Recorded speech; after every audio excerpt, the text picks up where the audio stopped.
Selamat datang pada media pembelajaran kimia.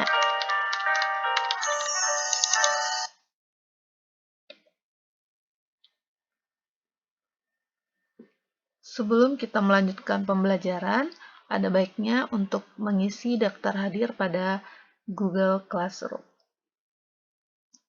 Siapkan alat tulis, buku, untuk dapat mencatat hal-hal penting yang membantu kalian dalam memahami materi kali ini. Pada video pembelajaran kali ini, kita akan mempelajari mengenai tata nama senyawa kimia.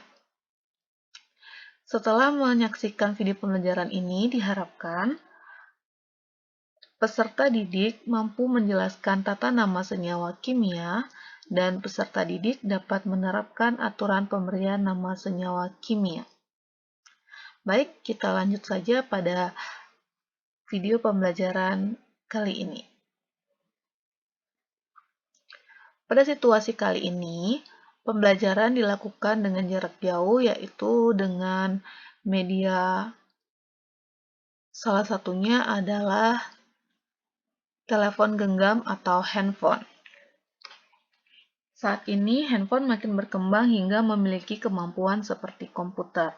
Oleh karena itu, mulai digunakan istilah smartphone atau telepon pintar. Nah, penggunaan smartphone ini makin dipermudah dengan adanya touchscreen. Jadi, dalam telepon genggam yang kalian gunakan, ada istilah touchscreen.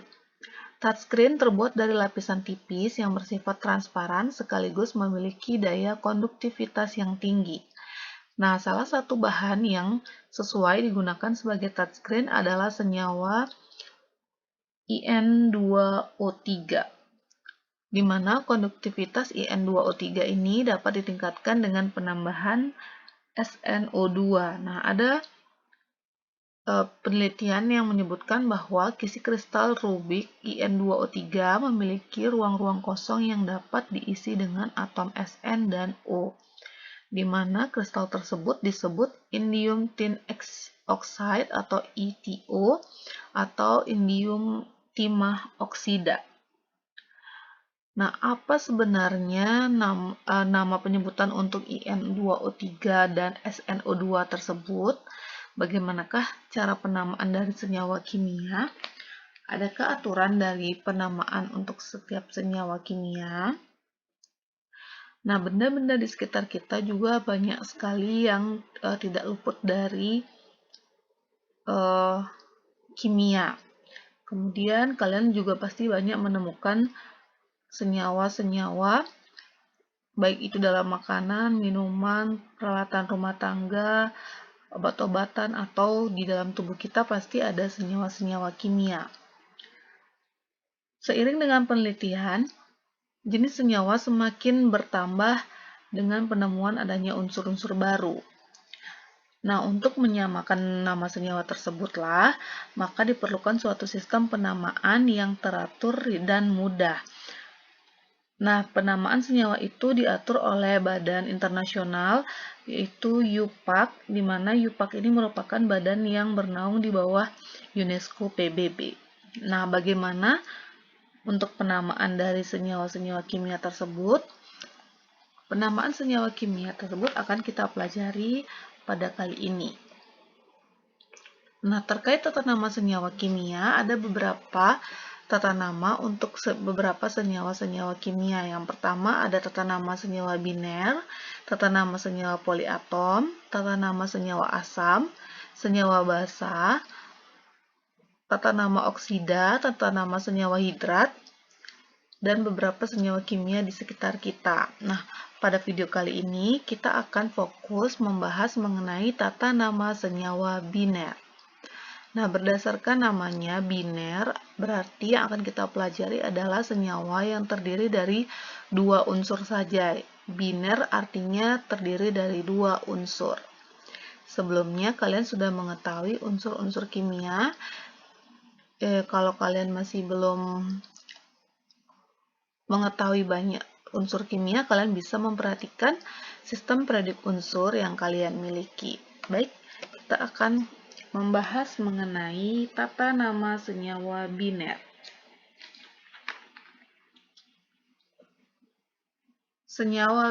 terkait tata nama senyawa biner, jadi ada dua senyawa biner. Yang pertama adalah senyawa biner dari unsur logam dan non-logam. Kita mengenal ada unsur logam dan ada unsur non-logam. Yang pertama adalah senyawa biner yang terdiri dari unsur logam dan unsur non-logam. Untuk senyawa biner yang berasal dari unsur logam dan non-logam, penamaannya adalah yang pertama,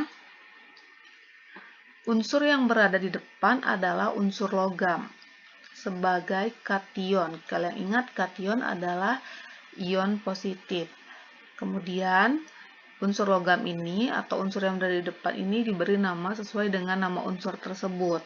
Sedangkan unsur yang di belakangnya, yaitu unsur non-logamnya, diberi nama dengan unsur tersebut tetapi akhirannya diganti dengan ida.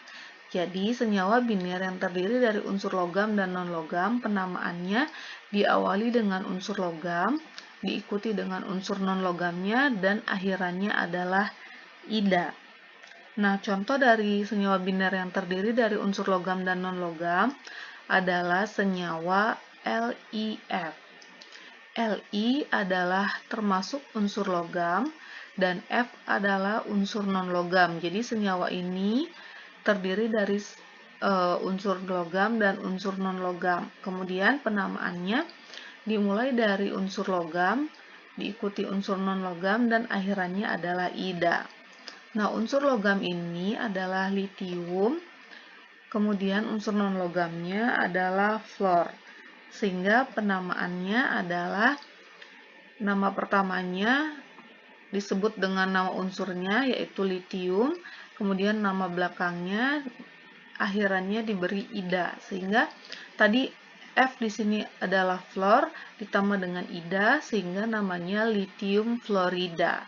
Jadi senyawa LiF ini memiliki nama senyawa adalah litium fluorida. Ini untuk senyawa biner unsur logam dan non-logam. Kemudian ini ada beberapa contoh dari ion negatif. F tadi adalah ion fluorida, Cl- adalah klorida, Br bromida, dan seterusnya. Jadi ini beberapa nama unsur atau ion negatif.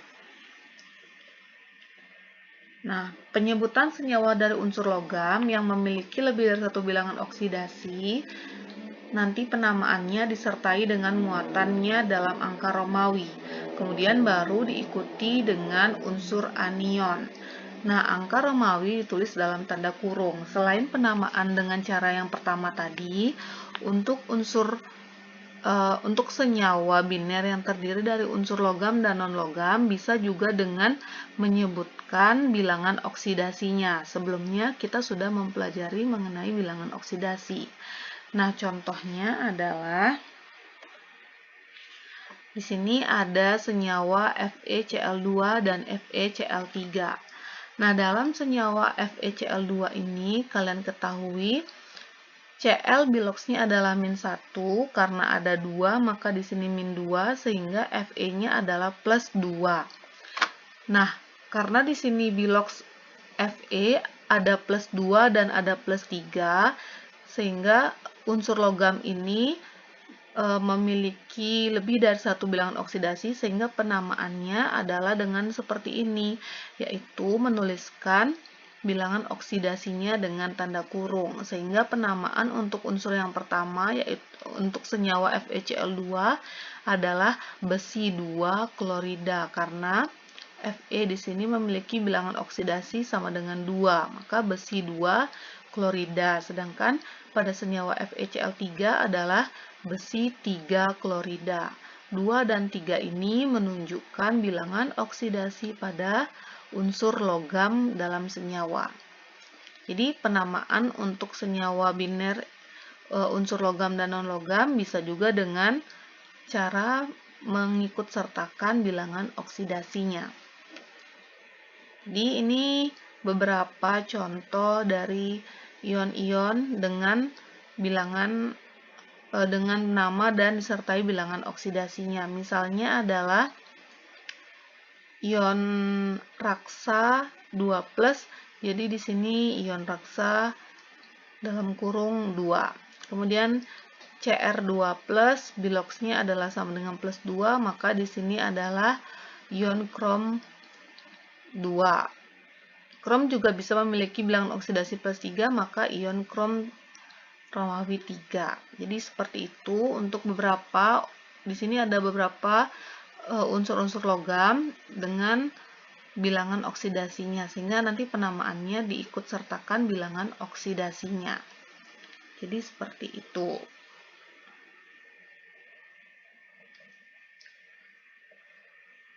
Nah, untuk rumus umum penulisan senyawa biner yang berasal dari kation dan anion, kalian ketahui kation berarti dari unsur positif atau ion positif, anion adalah berasal dari ion negatif.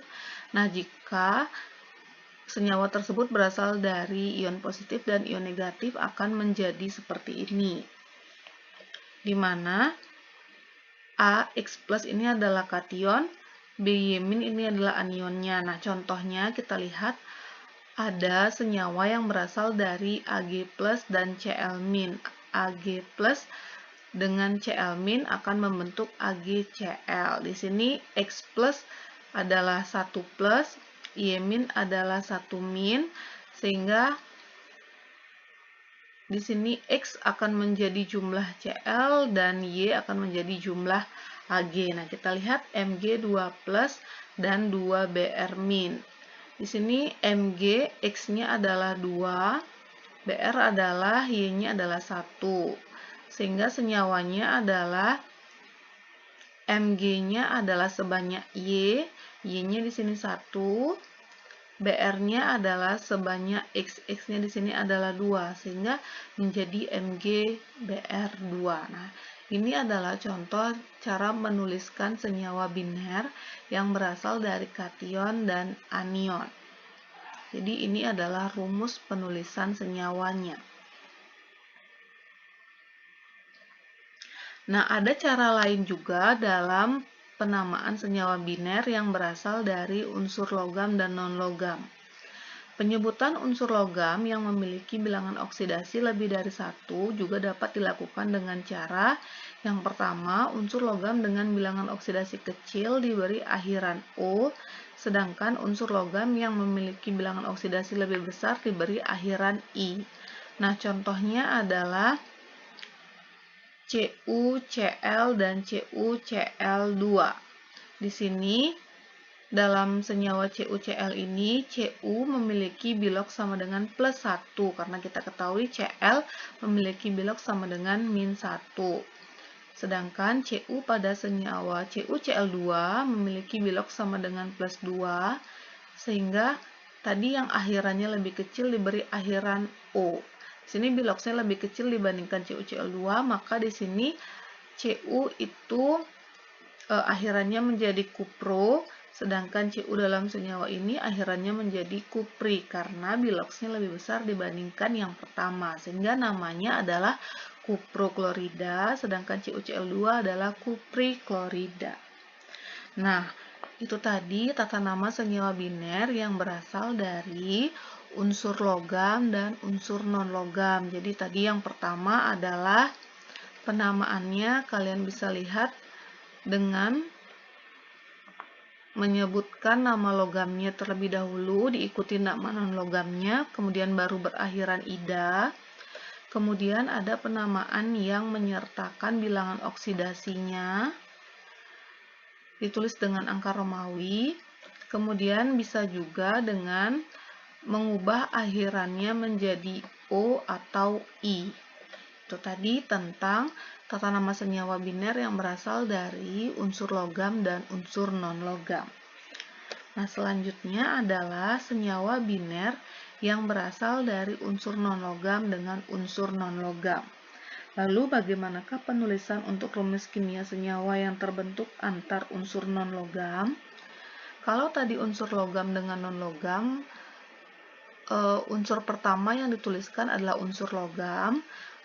Untuk senyawa biner yang berasal dari unsur non-logam dengan non-logam, jadi ada urutan yang bisa kalian tuliskan terkait unsurnya. Jadi urutan ini berdasarkan tingkat keelektronegatifan dari unsur-unsur non-logam.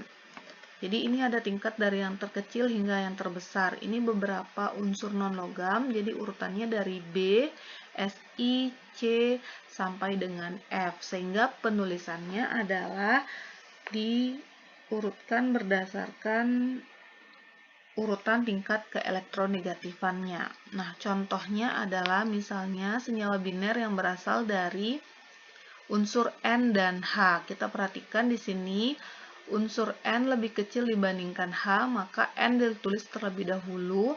Maka senyawa amonia itu adalah NH3 bukan H3N. Jadi amonia adalah unsur yang berasal dari senyawa yang berasal dari unsur N dan unsur H.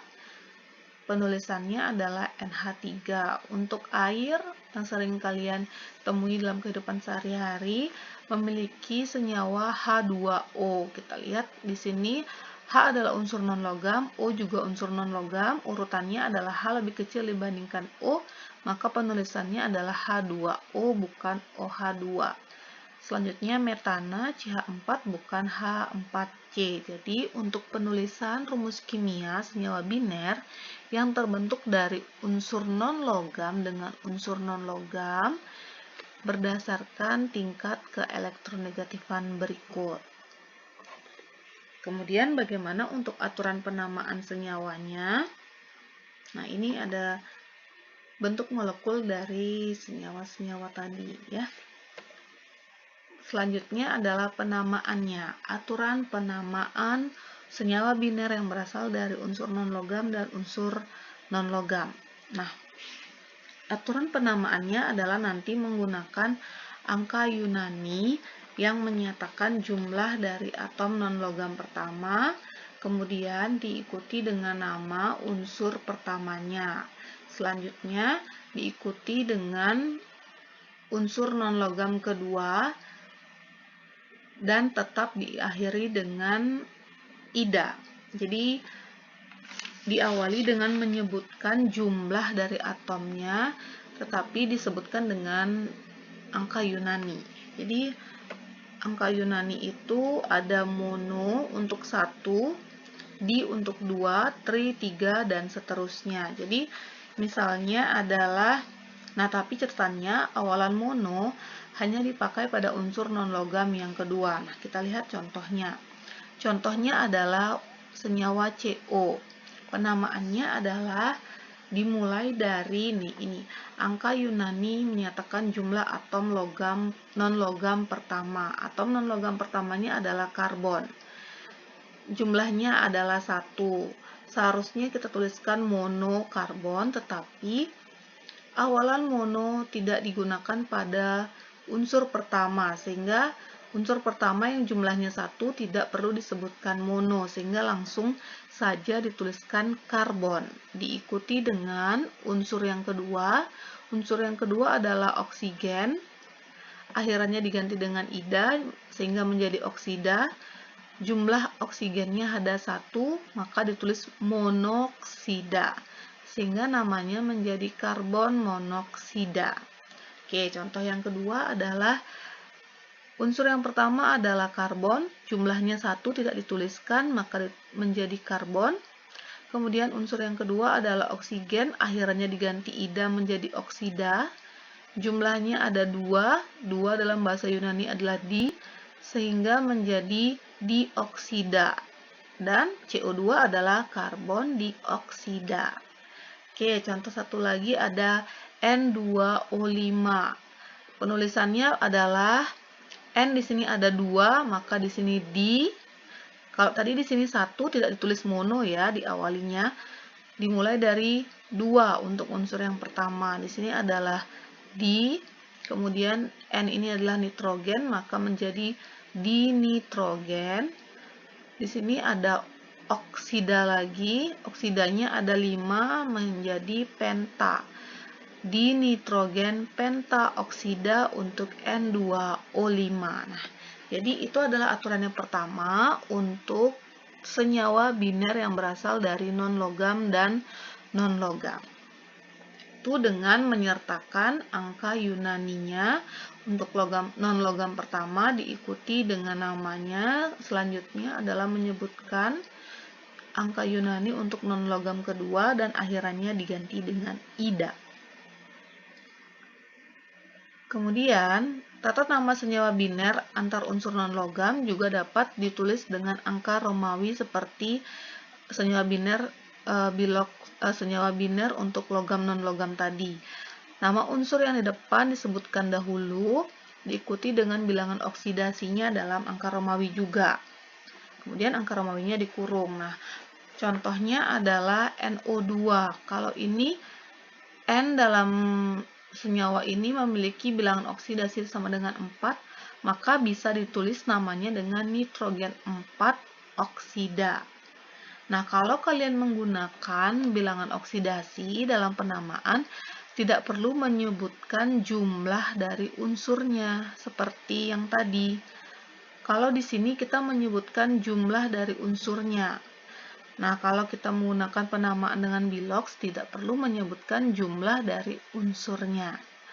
Nah, tetapi dalam senyawa non-logam dan non-logam, jarang untuk menggunakan tata nama senyawa berdasarkan bilangan oksidasi. Jadi yang lazim atau yang sering digunakan adalah tata nama senyawa biner non-logam dengan menyebutkan jumlah dalam bahasa Yunani seperti ini.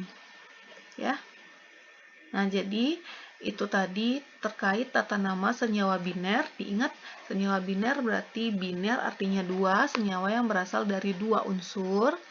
Ada senyawa logam non-logam, ada senyawa non-logam dan non-logam. Tentu kedua senyawa tersebut memiliki aturan penamaan yang berbeda-beda.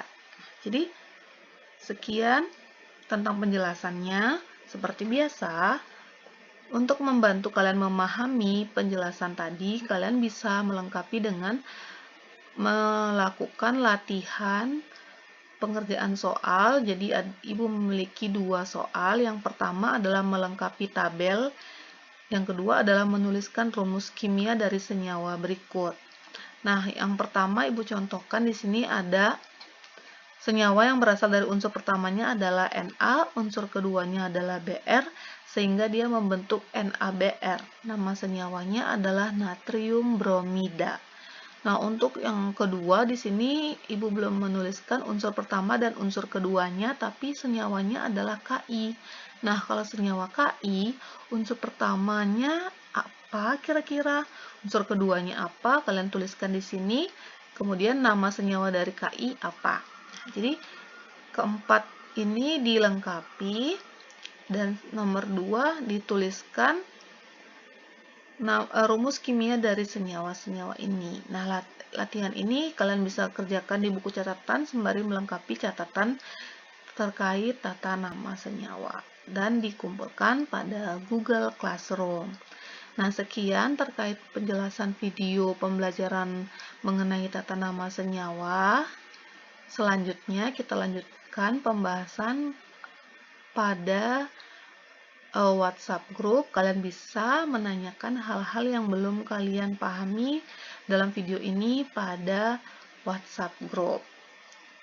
Tidak lupa selalu Ibu ingatkan untuk tetap menjaga kesehatan, tetap belajar dari rumah, tetap semangat, sehingga kita bisa segera bertemu pada situasi yang lebih baik. Baik, sekian yang dapat Ibu sampaikan. Sampai jumpa pada video pembelajaran selanjutnya. Tetap semangat belajar dan kita akan bertemu pada video selanjutnya.